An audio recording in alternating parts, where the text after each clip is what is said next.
Το σοκολατένιο σπίτι. Μια φορά και έναν καιρό, στη μέση ενός καταπράσινου δάσους ζούσαν δύο αδέρφια, ο Χάνσελ και η Γκρέτελ.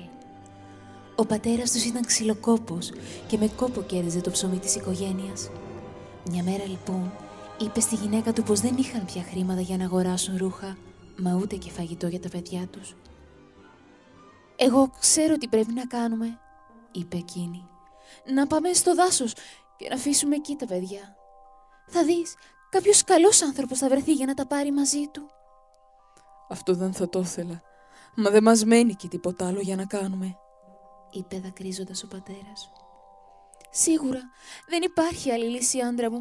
Έτσι πρέπει να κάνουμε».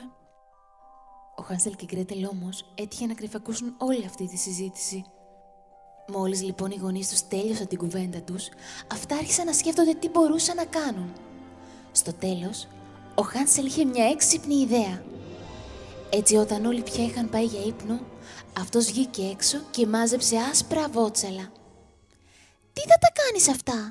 ερώτησε η Γκρέτελ βλέποντάς τα. «Θα το αφήνω να πέφτουν ένα-ένα πίσω μας καθώς τα προχωράμε. Όταν θα σκοτεινιάσει, αυτά είναι που θα μας οδηγήσουν πίσω εδώ στο σπίτι μας, έτσι όπως θα λάμπουν μέσα στο φεγγαρόφωτο. Σσσσ. Τώρα όμως μην κάνεις φασάρια, Γκρέτελ, γιατί αν θα μας ακούσουν θα τα καταλάβουν όλα. Κοιμήσου λοιπόν». «Δεν μπορώ, Χάνσελ. Φοβάμαι πάρα πολύ όσο σκέφτομαι το τι θα γίνει». «Μη φοβάσαι. Θα βρούμε τον δρόμο να γυρίσουμε πίσω, σίγουρα, Γκρέτελ».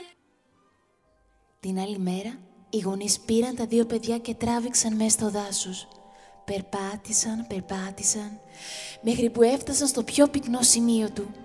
Εκεί, ο Χάνσελ και η Γκρέτελ άρχισαν να μαζεύουν βατόμουρα. Μα σαν γύρισαν να τα βάλουν στο καλάθι που είχαν οι γονείς τους, δεν βρήκαν κανέναν. Τους είχαν ήδη εγκαταλείψει. Η Γκρέτελ άρχισε τα κλάματα.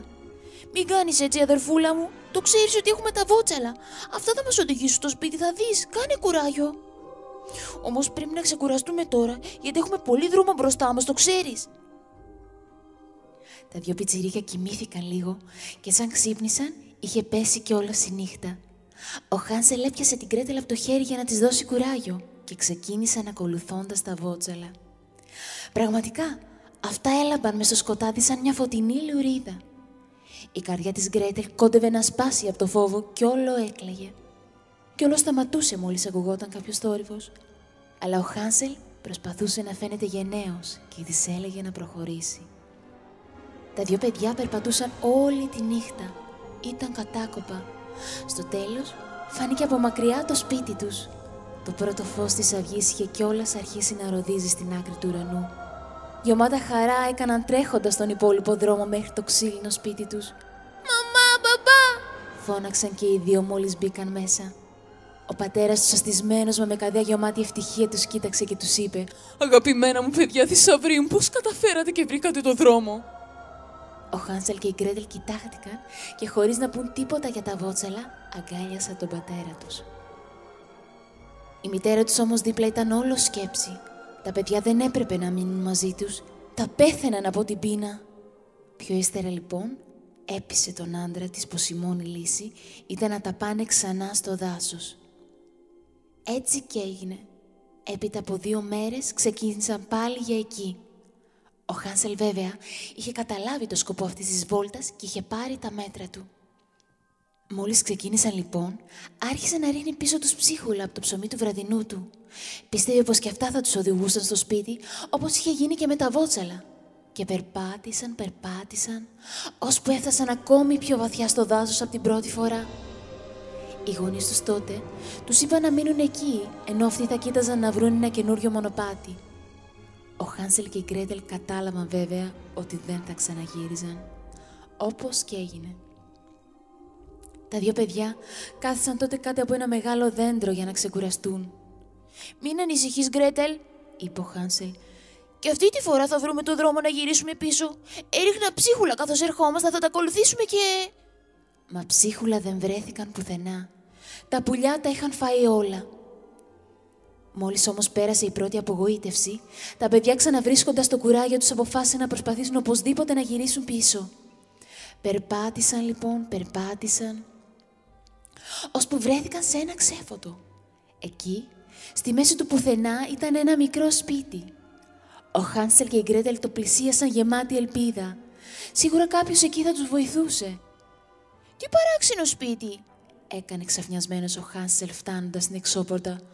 «Μα οι κολόνες είναι ζαχαρένιες, κοίτα Γκρέτελ, και η τύχη είναι από σοκολάτα και καραμέλα. Σαν μια τεράστια τούρτα», θαύμασε και η αδερφή του. Τα δύο αδέρφια άρχισαν να δοκιμάζουν λέμαργα λίγο από τα παράθυρα, λίγο από την πόρτα. Μα ξαφνικά η πόρτα άνοιξε και βγήκε η κυρά του σπιτιού. Αντί όμως να τους μαλώσει που έτρωγαν τα πορτοπαράθυρά της, τους προσκάλεσε καλοσυνάτα μέσα και τους έδωσε να φάνε και να πιούν. Στην πραγματικότητα όμως, αυτή η γυναίκα δεν ήταν παρά μια κακιά μάγισσα που έτρωγε παιδιά. Έτσι λοιπόν, έκλεισε το Χάνσελ μέσα σε ένα κλουβί για να τον παχύνει και να τον φάει.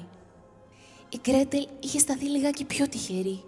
Η μάγισσα δεν θα την έτρωγε, γιατί χρειαζόταν μια υπηρέτρια. Βλέπεις, είχε γεράσει πάρα πολύ και τα μάτια της δεν τη βοηθούσαν πια. Ανάμεσα στις άλλες δουλειές που είχε να κάνει η Γκρέτελ, ήταν και να ταΐζει καλά τον αδερφό της. Μια μέρα όμως, του έδωσε ένα κόκαλο κότας και του είπε: «Όταν θα έρχεται η μάγισσα για να δει αν έχεις παχύνει, να της δίνεις να πιάνει το κόκαλο της κότας. Έτσι θα νομίζει πως είσαι ακόμη αδύνατος και δεν θα θέλει να σε φάει». Βέβαια, ο Χάνσελ πάχαινε με τον καιρό, αλλά κάνοντας όπως τον είχε δασκαλέψει η αδερφή του, ξεγελούσε τη μάγισσα. «Μα πώς είναι δυνατόν να είσαι ακόμη τόσο αδύνατος? Η Γκρέτελ σου δίνει κάθε μέρα κρέας, πατάτες και γλυκά», γκρίνιαζε κάθε τόσο η μάγισσα. Το παιδί γελούσε από μέσα του, αλλά οπωσδήποτε έτρεμε κιόλας στη σκέψη ότι αργά ή γρήγορα η μάγισσα θα ανακάλυπτε το τέχνασμά τους. Κάποια μέρα όμως η μάγισσα αποφάσισε να μην περιμένει άλλο. Θα έτρωγε, λέει, το Χάνσελ όπως και να ήταν. Άρχισε λοιπόν να ετοιμάζει τη φωτιά στο φούρνο για να τον ψήσει. «Γκρέτελ, φέρε και άλλα ξύλα, γρήγορα», φώναξε στη μικρή. Η Γκρέτελ, φοβισμένη, έκανε ό,τι της είπε η μάγισσα, ενώ την ίδια στιγμή άρχισε να ψάχνει να βρει τρόπο να γλιτώσει τον αδερφό της. Στο τέλος, όταν ο φούρνος είχε κάψει για τα καλά, χωρίς πολλή σκέψη έσπρωξε τη γριά μάγισσα με δύναμη μέσα και έκλεισε την πόρτα. Έπειτα έτρεξε και ελευθέρωσε το Χάνσελ. «Ω Χάνσελ», του είπε καθώς τον αγκάλιαζε, «δεν μπορείς να φανταστείς την τρομάρα πήρα αυτό το πρωινό. Η μάγισσα ήταν έτοιμη να σε φάει.